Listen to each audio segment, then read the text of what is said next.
Ngayon, ipinagdiriwang po ang Zero Waste Month. Mahalagang pag-usapan ang tahimik ngunit mapanganib na banta ng microplastic sa ating kalusugan at kapaligiran.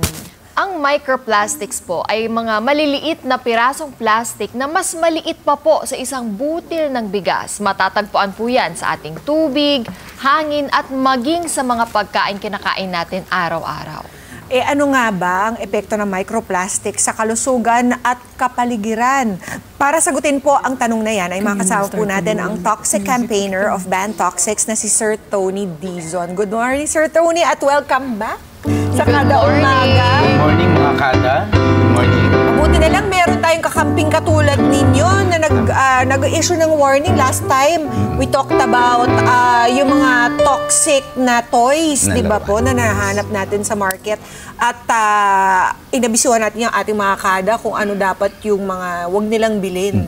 Di ba? Ngayon naman, ito pong microplastics, saan ba ito karaniwang nagmumula, sir? At parang pwede mong masinghot, pwede mong makuha through contact, pwede mong makain.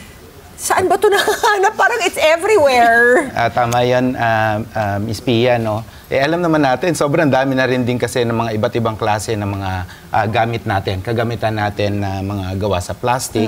Doon halos lahat yan nagmumula. Depende na nga lang yan doon sa kung alin dyan yung mas madaling nagbe-break, alin dyan yung mas madaling nagbe-blister o yung parang nagpupulbos ba. At dito na-develop yung tinatawag na microplastic. Sa mga ilang mga definition, ang kategorya nga nito ay 5 mm, yung less than 5 mm. So, sobrang liit na lang talaga. Yung liit niya. Nangyayari ito over a period of time na kung saan yung mga, halimbawa yung mga sandobag, plastic sandobag, nagbe-break yan. Alam naman natin yung panahon ngayon, init, ulan, nagbe-break yung mga particles niyan at dun lumalabas itong mga tinatawag na mga microplastic. At marami pa yan, hindi lang siya sa sandobag, marami ring, even sa cosmetics ay meron din. Marami kasi yung mga definitions ng microplastic, kasama dyan pati yung mga microbeads na tinatawag. Ito yung pang-exfoliate na parang pag ini-scrub mo, parang nafe-feel mo na, uy, wow, medyo natatanggal, nagpipil yung skin. Microbeads ay considered din na microplastic kasi talagang hindi naman kasi siya natutunaw eh. Hindi siya biodegradable, ano? Hindi siya biodegradable. So, forever na siya sa mga dagat natin. So, imaginein mo, nilalagay mo pala sa mukha mo, ang lapit na. Pero yung paglagay po sa mukha, na-absorb po ba yun? Or are we more worried about the fact na yung beads na pumupunta sa ating mga karagatan through our drains, hindi po nag-disintegrate or nagbabiodegradate? Kung susundan natin yung principles ng exposure sa ilalim ng World Health Organization, tatlong pamamaraan: inhalation, ingestion, at saka dermal contact or skin contact. So therefore, kahit pa sabihin natin dito lang sa atin sa face natin siya ginagamit, may possibility na meron ding pumapasok sa ating skin. Hindi lang yan, no? Yung iba pang mga microplastic, katulad nga nung nagbe-break nga ito, hindi natin alam, no? Last year, merong study ang isang school na kung saan sa Metro Manila ay meron ng, may presence na ng microplastic sa hangin natin. So therefore, talagang pumapasok siya eventually, maski nga dito sa loob ng studio, posibleng meron. The more na ginagamit o ni-utilize natin yung plastic materials, mas mataas yung chances na nagde-develop itong mga microplastic na tinatawag. Sir Tony, ano naman magiging epekto nun sa ating kalusugan? Depende yan doon sa classification na tinatawag ng mga klase ng mga plastic. Meron kasing 6 na klase ng plastic na nakakategorize. Siguro kung mapapansin niyo yung ilang mga plastic items natin, may mga nakalagay na mga number yan. May mga kategorya kasi siya, may ibig sabihin yon. Doon sinasabi nun kung anong klaseng material yung ginamit, anong klaseng plastic yung ginamit dyan.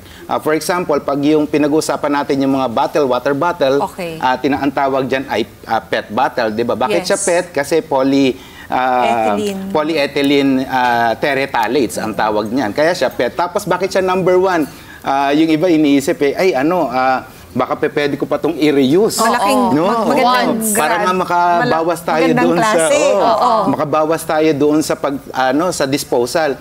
Hindi, ang ibig sabihin kasi ng number 1 ay yun nga kasi yung kategorya niya. At marami pang iba pa yon. Does it stand Ibig sabihin, for one use only? One use only lang talaga siya. Hindi mo siya pwedeng Yun pala i-reuse. yun. Hindi mo siya pwedeng lagyan uli ng panibagong tubig. Ilagay mo sa iyong refrigerator at diba, one use only lang talaga siya. So, hindi mo siya pwedeng i-reuse. Tsaka sir, alam ko, meron na rin naging warning some time ago about how yung mga mineral water bottles disintegrate under the heat, di ba po? Tama so, yun. so, masama talagang naiiwan yung mga mineral water natin na plastic sa loob ng sasakyan. Among dun sa mga klase ng mga plastics, ang pinakadelikado talaga dito ay yung number 3 at saka yung number 7.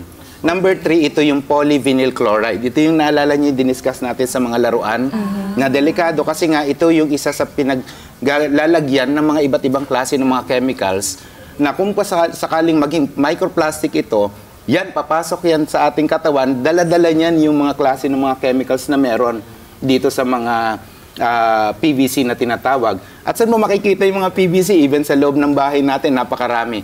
Lahat po ng klase ng plastic na medyo malambot, ginagamit natin for cooking. Possibly, yan ay PVC at yan ay may taglay ng mga chemicals. So therefore, technically, sinasabi natin na posibleng pumapasok na nga sa atin yung mga chemicals by cooking. Ano pong klaseng sakit ang maaari nating makuha kapag medyo dumami na ang content ng mga microplastic sa katawan po?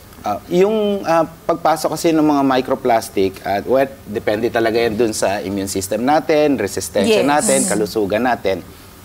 Over a period of time, doon din nag-generate yung klase ng mga chemicals na pumapasok sa ating katawan. Ang pinakadelikado kasi sa microplastic, hindi siya yung tipong pagkatapos mong maka-ingest or maka-inhale, ay pumunta ka na lang ng CR or restroom and then tapos na. Hindi po. Mananatili siya sa katawan natin, similar dun sa mga chemicals na diniscuss natin before, at pumapasok siya sa ating dugo.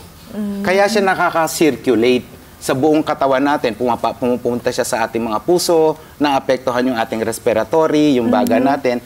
At yung pinakamahalagang part ng ating katawan, which is yung ating kidney, na kung saan detoxifier natin ito, naapektuhan din siya. So therefore, instead na ma-detox tayo inside, mas na-worsen pa yung situation ng ating katawan. Balita ko nga po, kahit yung pagbubuntis ng mga women, ng mga mothers, ay maaring maapektuhan dahil pati ang kanilang endocrine system ay napapasukan ng microplastic. So it affects their fertility, it affects their their ability to get pregnant. Tsaka yung metabolism nila nagiging chaotic dahil endocrine nga yung hormones kasi yung endocrinal system. Dagdagan ko doon, bukod doon kasi doon sa via placenta nga, no? So ibig sabihin, yung mother na exposed, of course, siyempre yung kanyang child ay ma-expose din. May mga ilang pag-aaral, although kailangan pa rin talaga itong i-prove pa, ay through the breast milk na lumalabas din itong mga microplastics. So, even at an early stage ng ating mga chikiting, ay nakaka-absorb na kagad sila ng microplastic. At itong mga worsen problem ng plastic pollution. Okay. So, nabanggit kanina yung mga iiwasan, yung mga may number 3 kasi and Number 7. Sa baba. Nakikita yun sa baba, no? Yes, Sir Tony? nakikita yan. 3, 7, 1. Number 7. Yan yung mga akala natin. Ano ba itong number na? Lahat na lang. Lahat na lang. Kasi lahat ng... Ano po yung safe? Halimbawa, kung hindi tayo gagamit ng plastic. Napakahirap i-distinguish kung alin yung safe kasi lahat nga siya ay pamilya ng plastic. Alam naman natin, pag plastic, ito ay petrochemical based, gawa talaga to sa chemical itself. So kahit any plastic will react to, especially in chemicals, lalo na kung gagamitin natin to sa heat. Kaya kung ginagamit natin to for cooking, yan, medyo mag-aalangan talaga tayo. Kaya nga yung iba minsan pag nagluluto tayo tapos nilagay kaagad sa isang plastic container, minsan nalalasahan natin or minsan maaamoy natin, yung bakit ganito yung amoy ng plastic? Nag-iiba. So, ibig sabihin, nagli-leach na kaagad siya. Kasi na even yung mga sinasabing so-called microwavable hindi siya microwavable. Minsan nagre-react pa rin siya. So, kailangan lang talaga mas maging meticulosa tayo sa pagsuri kung yung bang plastic package or plastic container ay talagang microwavable free or microwave free siya, no? Or pwedeng gamitin for microwave. Otherwise, na-contaminate lang natin ng plastic yung pagkain natin. Correct. At anong klase ba siya, no? Hindi ko lang alam kung yung tinatawag na PP o yung polypropylene, which is the low density, ito yung number 5 kung hindi ako nagkakamali, ay microwavable o hindi. So, kailangan lang talaga mas maging properly curious lang tayo dun sa mga klase ng mga plastic materials na gagamitin natin. Mga Kanet 25, this is Pia Guanyo Mago. For more Kada Umaga updates, please click the subscribe button and follow us on Net25 social media pages at Net25TV and at Net25 Entertainment Facebook page. See you guys. Bye!